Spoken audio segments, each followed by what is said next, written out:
Android phones वाले हो जाएं होशियार।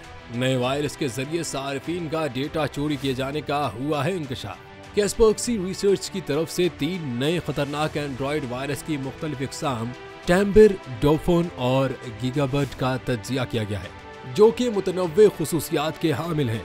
तंबीर एक स्पाईवेयर एप्लीकेशन है जो एक IPTV एप्लीकेशन के भेस में है कि मुनासिब इजाज़त हासिल करने के बाद सारिफ की हसास मालूमात जैसे कि पैगामात और अहम मालूमात इकट्ठा करता है। गीगाबर्ड सारिफिन से बैंकिंग डेटा चुराने तक इस्तेमाल हो रहा था, लेकिन अब जाली कर्ज मेलवेयर की शक्ल इख्तियार कर चुका है। जबकि डॉफन चीनी मोबाइल मैन्युफैक्चरर्स के सेलफोन्स को हदफ बनाता है। ये डिवाइस पर दीगर एप्लीकेशन को डाउनलोड, इंस्टॉल और डिलीट करने की सलाहियत रखता है। इसलिए माहिरीन का कहना है कि अपने एंड्रॉयड डिवाइस की हिफाजत के लिए अपनी ऐप्स को सिर्फ गूगल प्ले जैसे ऑफिशियल स्टोर से डाउनलोड करना ज्यादा महफूज है।